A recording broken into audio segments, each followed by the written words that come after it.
O Livro dos Espíritos. Princípios da doutrina espírita.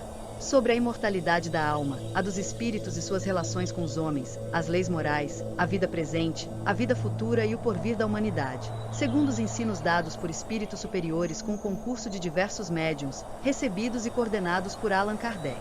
Introdução ao estudo da doutrina espírita. 2.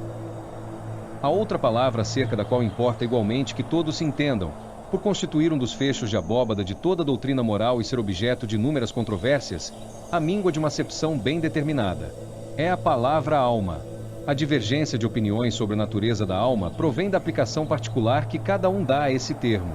Uma língua perfeita, em que cada ideia fosse expressa por um termo próprio, evitaria muitas discussões. Segundo uns, a alma é o princípio da vida material orgânica. Não tem existência própria e se aniquila com a vida. É o materialismo puro. Neste sentido e por comparação, disse de um instrumento rachado, que nenhum som mais emite, não tem alma. De conformidade com essa opinião, a alma seria efeito e não causa. Pensam outros que a alma é o princípio da inteligência, agente universal do qual cada ser absorve uma certa porção. Segundo esses, não haveria em todo o universo senão uma só alma distribuir centelhas pelos diversos seres inteligentes durante a vida destes, voltando cada centelha, mortos ou seres, à fonte comum, a se confundir com todo, como os regatos e os rios voltam ao mar, donde saíram. Essa opinião difere da precedente em que, nesta hipótese, não há em nós somente matéria, subsistindo alguma coisa após a morte. Mas é quase como se nada subsistisse, porquanto, destituídos de individualidade, não mais teríamos consciência de nós mesmos. Dentro desta opinião, a alma universal seria Deus, e cada ser um fragmento da divindade. Simples variante do panteísmo. Segundo outros, finalmente, a alma é um ser moral, distinto, independente da matéria e que conserva sua individualidade após a morte. Esta acepção é, sem contradita, a mais geral, porque, debaixo de um nome ou de outro, a ideia desse ser que sobrevive ao corpo se encontra, no estado de crença instintiva, não derivada de ensino, entre todos os povos, qualquer que seja o grau de civilização de cada um. Essa doutrina, segundo a qual a alma é causa e não efeito, é a dos espiritualistas. Sem discutir o mérito de tais opiniões e considerando apenas o lado linguístico da questão, diremos que estas três aplicações do termo alma correspondem a três ideias distintas, que demandariam, para serem expressas, três vocábulos diferentes. Aquela palavra tem, pois, tríplice acepção e cada um, do seu ponto de vista, pode com razão defini-la como faz. O mal está em a língua dispor somente de uma palavra para exprimir três ideias. A fim de evitar todo equívoco, seria necessário restringir-se a acepção do termo alma a uma daquelas ideias. A escolha é indiferente. O que se faz mister é o entendimento entre todos, reduzindo-se o problema a uma simples questão de convenção. Julgamos mais lógico tomá-lo na sua acepção vulgar e por isso chamamos alma ao ser imaterial e individual que em nós reside e sobrevive ao corpo. Mesmo quando esse ser não existisse, não passasse de produto da imaginação, ainda assim fora preciso um termo para designá-lo.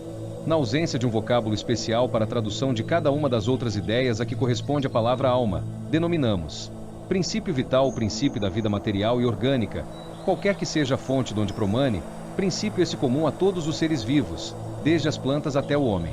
Pois que pode haver vida com exclusão da faculdade de pensar, o princípio vital é uma propriedade da matéria, um efeito que se produz achando-se a matéria em dadas circunstâncias.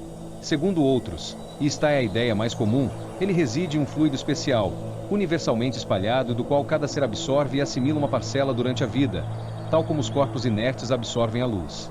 Esse seria então o fluido vital que, na opinião de alguns, em nada difere do fluido elétrico animalizado, ao qual também se dão os nomes de fluido magnético, fluido nervoso, etc. Seja como for, um fato a que ninguém ousaria contestar, pois que resulta da observação, é que os seres orgânicos têm em si uma forma íntima que determina o fenômeno da vida, enquanto essa força existe, que a vida material é comum a todos os seres orgânicos e independe da inteligência e do pensamento, que a inteligência e o pensamento são faculdades próprias de certas espécies orgânicas. Finalmente, que entre as espécies orgânicas dotadas de inteligência e de pensamento há uma dotada também de um senso moral especial, que lhe dá incontestável superioridade sobre as outras, a espécie humana. Concebe-se que, com uma acepção múltipla, o termo alma não exclui o materialismo, nem o panteísmo. O próprio espiritualismo pode entender a alma de acordo com uma ou outra das duas primeiras definições, sem prejuízo do ser imaterial distinto, a que então dará um nome qualquer. Assim, aquela palavra não representa uma opinião, é um proteu, que cada um ajeita a seu bel prazer. Daí tantas disputas intermináveis. Evitar-se-ia igualmente a confusão, embora usando-se do termo alma nos três casos, desde que se lhe acrescentasse um qualificativo especificando o ponto de vista em que se está colocado, ou a aplicação que se faz da palavra. Esta teria, então, um caráter genérico, designando, ao mesmo tempo, o princípio da vida material, o da inteligência e o do senso moral, que se distinguiriam mediante um atributo, como os gases, por exemplo, que se distinguem aditando-se ao termo genérico as palavras hidrogênio, oxigênio ou azoto. Pode-se-ia, assim dizer, e talvez fosse melhor, a alma vital, indicando o princípio da vida material, a alma intelectual, o princípio da inteligência, e a alma espírita, o da nossa individualidade após a morte. Como se vê, tudo isto não passa de uma questão de palavras, mas questão muito importante quando se trata de nos fazermos entendidos.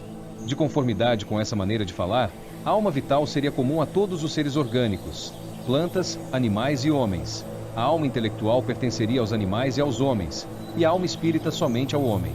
Julgamos dever insistir nestas explicações pela razão de que a doutrina espírita repousa naturalmente sobre a existência, em nós, de um ser independente da matéria e que sobrevive ao corpo. A palavra alma, tendo que aparecer com frequência no curso desta obra, cumpria fixássemos bem o sentido que lhe atribuímos, a fim de evitarmos qualquer engano. Passemos agora ao objeto principal desta instrução preliminar.